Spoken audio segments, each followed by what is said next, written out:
स्वागत है आपका क्लास ट्वेल्थ मैक्रो इकोनॉमिक्स का एक और exciting chapter government budget and it's components, जहाँ पर हम लोग आज गवर्नमेंट बजट और उसके कंपोनेंट्स के बारे में समझेंगे। मैक्रो इकोनॉमिक्स का बहुत ही सुंदर और बहुत स्कोरिंग टॉपिक है फॉर द क्लास ट्वेल्थ, और ऐसा नहीं है कि आगे काम नहीं आता, ये बीकॉम में भी बहुत ज़रूरी है।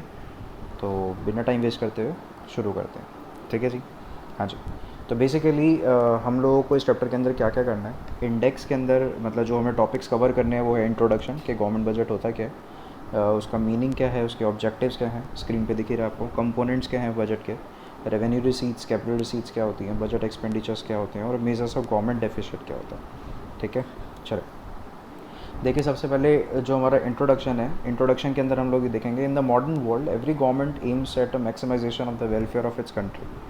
आज के टाइम में हर कोई अपनी वेलफेयर, अपनी जो भी उसकी कमाई है उसको बढ़ाने की कोशिश करता है, मैक्सिमाइजेशन करती है अभी सभी गवर्नमेंट, सभी इकोनॉमी, किसी भी देश की जो अर्थव्यवस्था है वो हमेशा ये चाहती है कि वो तरक्की करती रहे, वो ग्रोथ करती रहे, जिससे लोगों का वेलफेयर, भलाई हो सके, लोग अपनी ज़रूरतें पूरी कर सके, स्टैंडर्ड ऑफ लिविंग इम्प्रूव हो। It requires a number of infrastructure, economic and welfare activities के लिए बहुत सारे काम करने पड़ते हैं, चाहे वो इंफ्रास्ट्रक्चर बेस्ड हो, चाहे वो बाकी एक्टिविटीज़ हो। All these activities requires a huge expenditures to be incurred, और सब काम करने के लिए आपको बहुत सारा पैसा खर्च करना पड़ता है। से फॉर एग्जांपल, अगर आपको अपनी एजुकेशन सिस्टम को दुरुस्त करना है, उसको बेहतर करना है, तो आपको स्कूल्स बनाने पड़ेंगे, यूनिवर्सिटीज़ बनवानी पड़ेंगी, बहुत सारे इंस्टीट्यूशंस बनाने पड़ेंगे, कॉलेजेस बनाने पड़ेंगे। और अगर आपको अपने हेल्थ सेक्टर को इम्प्रूव करना है, these are called the infrastructure activities, तो इस पर बहुत सब खर्चा होता है। अगर आपको अपने हेल्थ डिपार्टमेंट को दुरुस्त करना है, अपने हेल्थ सेक्टर को अगर इम्प्रूव करना है, तो आपको बहुत सारे हॉस्पिटल्स बनाने पड़ेंगे, बहुत सारे कॉलेजेस, इंस्टीट्यूशंस बनाने पड़ेंगे जो डॉक्टर्स बनाए, तो इन सब के लिए बहुत सारा खर्चा होगा। तो इन्हीं सब एक्टिविटीज़ के ऊपर बहुत सब खर्चा होता है, चाहे वो इंफ्रास्ट्रक्चर, इकोनॉमिक एक्टिविटीज़ हो, और इन्हीं एक्टिविटीज़ से लोगों का भलाई होता है, उनका स्टैंडर्ड ऑफ लिविंग इंप्रूव होता है, उनको जीवन जीने के लिए जितने भी ज़रूरतें हैं वो उनकी पूरी होती हैं। This requires an appropriate planning and policy, इसके लिए बहुत सा प्लानिंग की ज़रूरत है। तो क्या ऐसा नहीं है कि रात को सपना आए और सुबह काम करना शुरू कर दें। तो बहुत ज़रूरी है कि आपके पास में आपके पास में कितने रिसोर्सेज हैं, क्या रिसोर्सेज, आपकी जेब में कितने पैसे, उसको आपने कैसे खर्च करना है। तो it requires a proper planning और पॉलिसी बनाना ज़रूरी है। Budget helps in a planning and framing of policies. जो बजट होता है, देखिए बहुत सिंपल सी बात है। अगर आप बजट को जब भी सुने, दिमाग में एक ही बात आती है कि चलो मैं आपको बिल्कुल कहते हैं नाम से कॉमन और बहुत बेसिक बात से लेके चलता हूँ।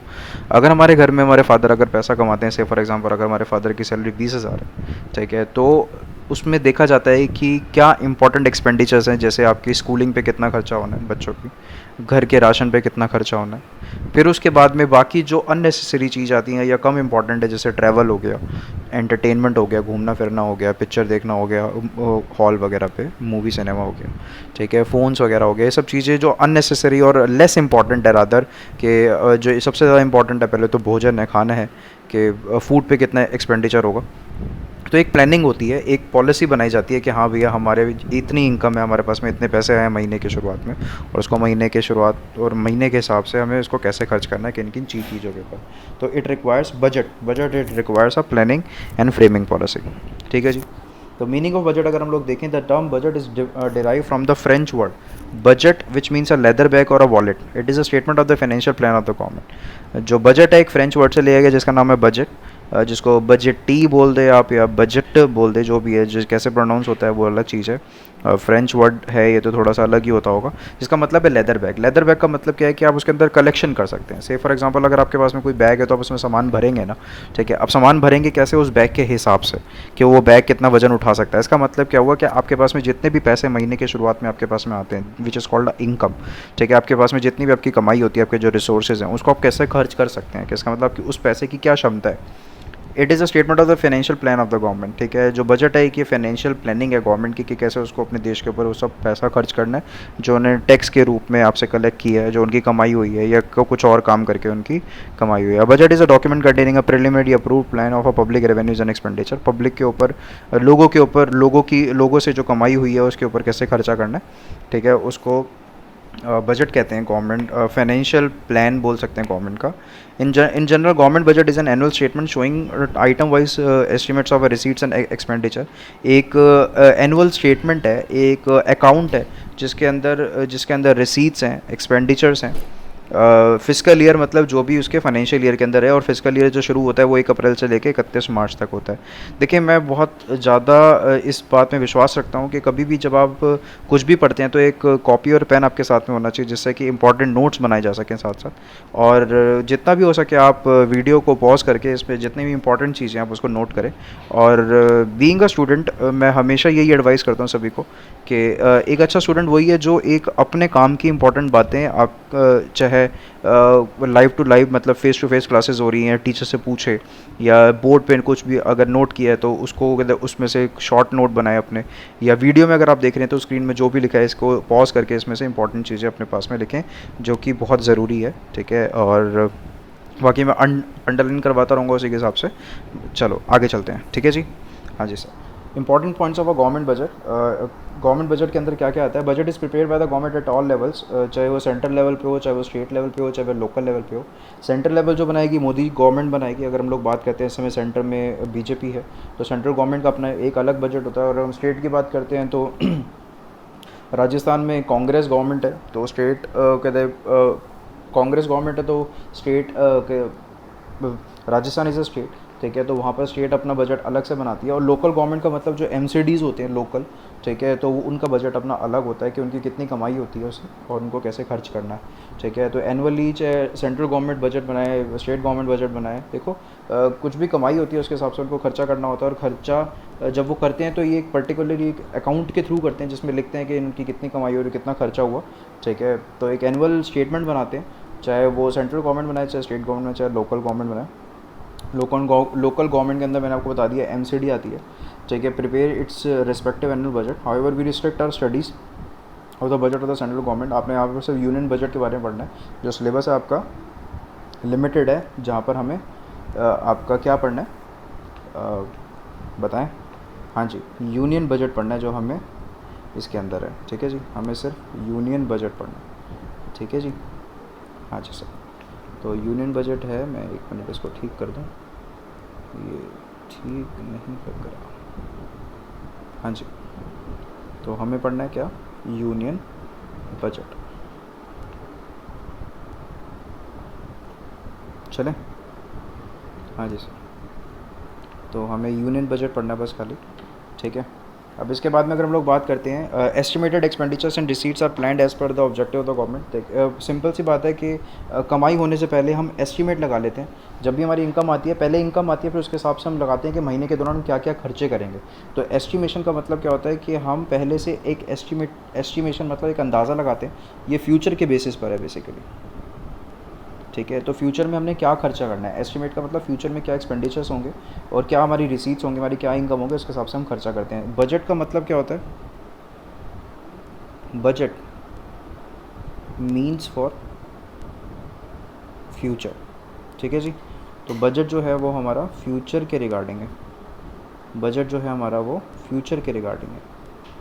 ठीक है जी, यस सर। तो बजट जो है हमारा फ्यूचर के रिगार्डिंग है।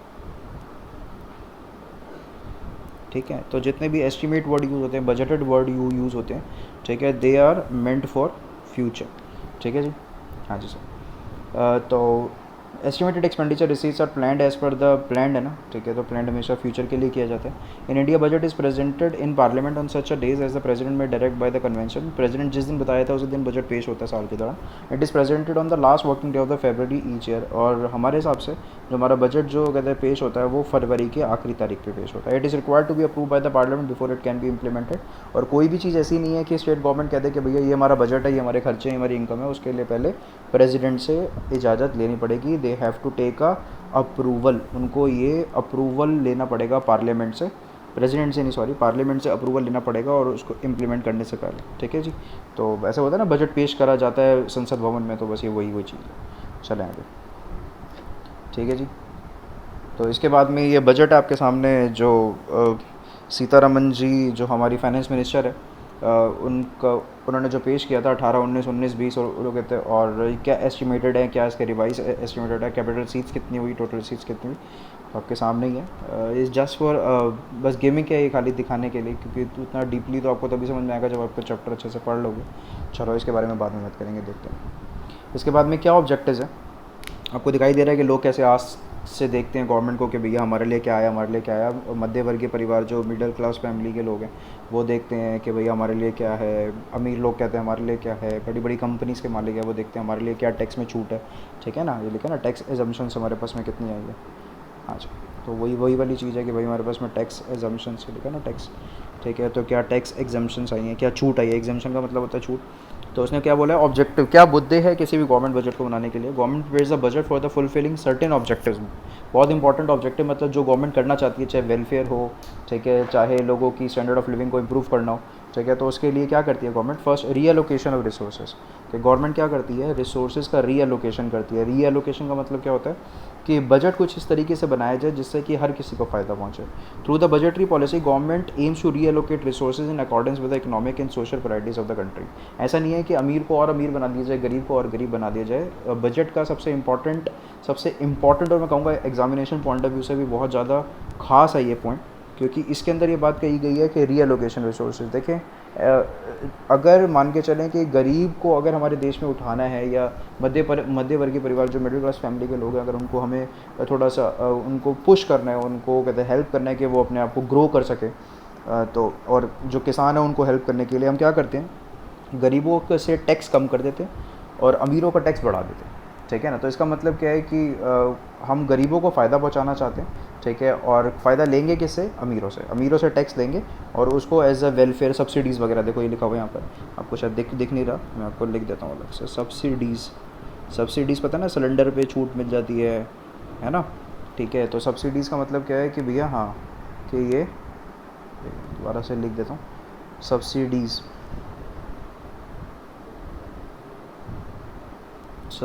मिलती है। सब्सिडीज़ का मतलब होता है छूट, कि भैया सब्सिडीज़ मिलती है।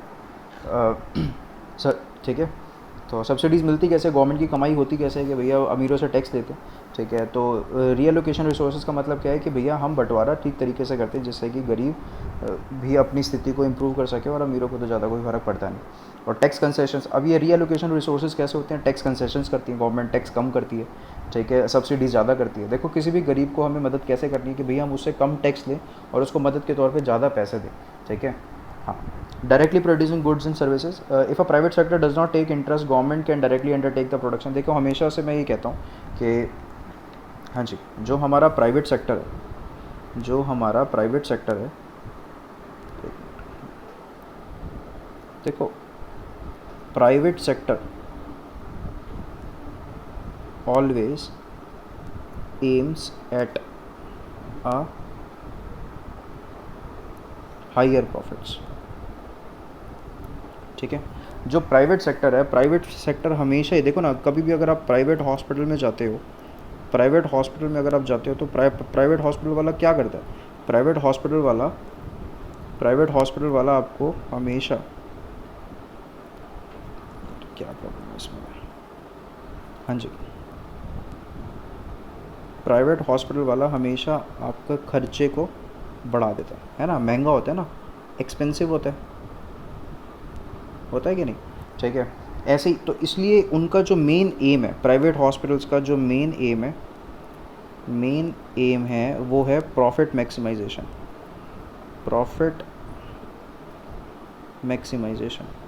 है ना। और प्रॉफिट मैक्सिमाइजेशन तभी होगा जब वो अपनी इनकम को बढ़ाएंगे, और इनकम को बढ़ाएंगे इसका मतलब आपकी जेब से तो लेंगे।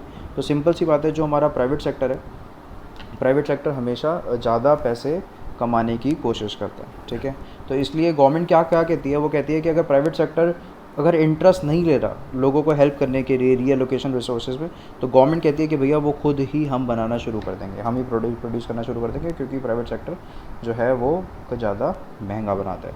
ठीक है, reducing the inequalities of income. ठीक है, वो वही वाला पॉइंट है जो हमने फर्स्ट में भी किया था।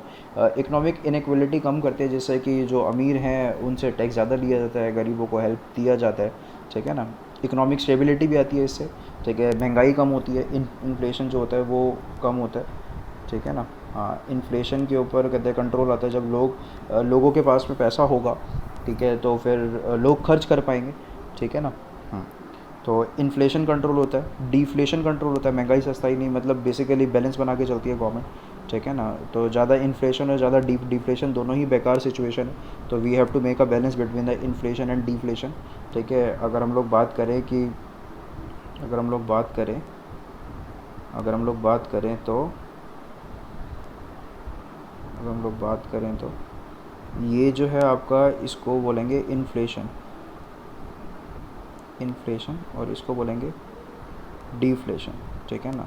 तो तराजू हमेशा बीच में होना चाहिए कि भाई दोनों को बैलेंस बना के, ठीक है ना। जो तराजू है वो बीच में होना चाहिए इन्फ्लेशन और डिफ्लेशन में, ठीक है जी। हाँ जी सर, ड्राइंग बड़ी ख़राब है आपकी। हाँ मेरे भाई, ड्राइंग का टीचर नहीं है, इकोनॉमिक्स का टीचर है। थोड़ा सा तो आपको समझना पड़ेगा।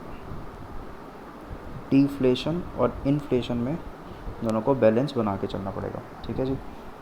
हाँ जी सर, तो ये गवर्नमेंट दोनों को बैलेंस बना के चलती है इकोनॉमिक स्टेबिलिटी के लिए। Financial and management of public sector, there are large number of public sector industries and manage for the social welfare of the public budget, prepare with the objective of making a various provisions for managing such enterprise and providing them financial. जो companies हैं जिनको help की ज़रूरत है, जिनको loan की ज़रूरत है, तो गवर्नमेंट उनको फाइनेंशियल एड देती है, फाइनेंशियल मदद करती है, ठीक है। मैनेजमेंट कुछ ऐसा करती है कि पब्लिक सेक्टर से जितने भी, या बजट ऐसे बनाया जाए जिससे कि उनको फाइनेंशियल हेल्प प्रोवाइड की जा सके। एक सेकंड,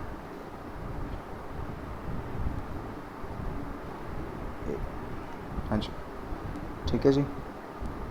जी सर, तो फाइनेंशियल मदद होती है उनको, इकोनॉमिक ग्रोथ उसी के हिसाब से होगी, फाइनेंशियल हेल्प होगी तो सारी कंपनीज़ ग्रो करेंगी, ठीक है, और उसी के हिसाब से कंपनीज़ वगैरह आगे बढ़ती हैं, ठीक है जी। हाँ जी सर।